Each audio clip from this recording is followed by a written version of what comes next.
Psicanálise e comportamento. Isso é uma coisa que, para o leigo e para algumas pessoas que ainda não estudaram, não entenderam suficientemente o que é a psicanálise e do que ela se ocupa, são dois assuntos que acabam se cruzando de uma maneira não muito indicada, porque são totalmente diferentes.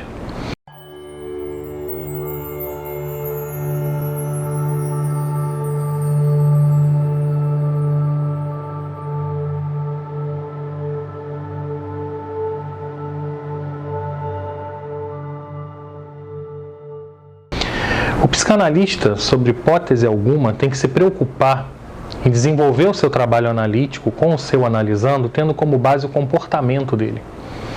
A psicanálise, Freud deixa isso bem claro quando ele fala da terceira cicatriz narcísica, né? Não somos senhores da nossa própria morada. Isso é uma frase que acompanha muito bem a psicanálise, e se a pessoa não entende isso, né, devido ao seu grau de intimidade, vamos chamar assim, com as manifestações inconscientes, ela pode tender ao erro de que o comportamento, de uma forma ou de outra, pode interessar para o analista. Quando eu digo interessar, eu falo no que se refere à própria análise mesmo, né?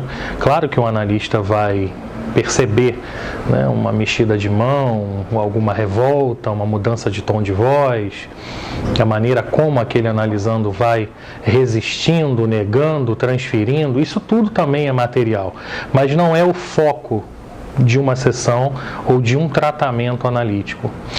No comportamento, o sujeito não está ali, né? Poderíamos dizer que no comportamento ele goza, ele é no inconsciente. O que ele é está no inconsciente.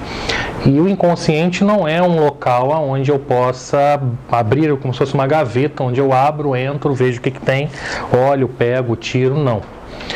Uma vez que há o recalque, uma vez que há, como Freud escreve muito bem durante a primeira e a segunda instância, que há o recalque, as transformações dessa cena recalcada, das questões que envolvem tudo isso, eu não tenho mais aquele acesso de ir e voltar.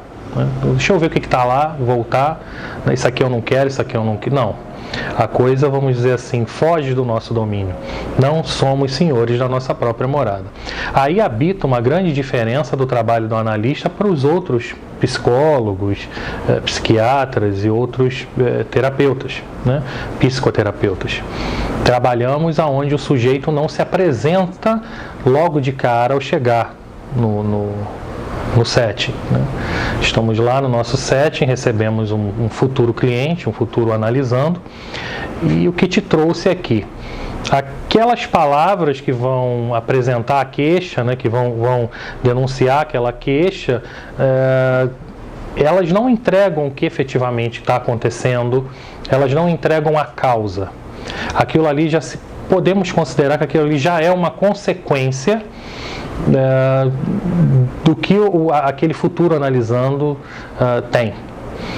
Precisamos entrar nas causas. E entrar nas causas significa acompanhar esse não dito, acompanhar a manifestação inconsciente e perceber até onde a coisa vai dar, até onde aquele analisando consegue chegar. Isso pode ser muito até hermético para alguns que não são da área.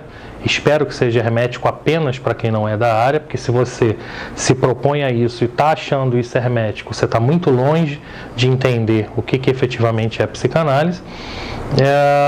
Mas a partir do momento em que você começa a entender bem esse mecanismo dentro do setting, você percebe que aquilo que o paciente traz não é a causa, é uma consequência que o trouxe, fez com que surgisse toda aquela dor e o trouxesse ao consultório.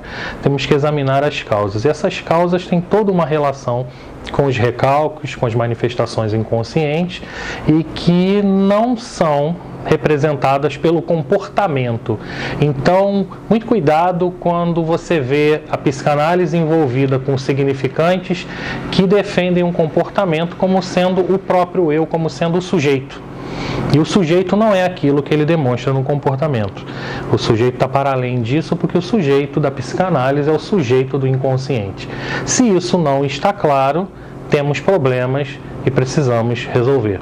Então, psicanálise é uma coisa, ela se ocupa de uma outra coisa, ela não se trata comportamento, condicionamentos de comportamento, dinâmicas de comportamento ou coisas do tipo, porque acreditamos que existe algo chamado mente. Como muitos dizem, a mente é uma criação, ela não existe, tudo é comportamento. Não partilhamos disso. O sujeito é o sujeito do inconsciente que não se apresenta naquela fala que traz o paciente, num primeiro momento, ao set analítico.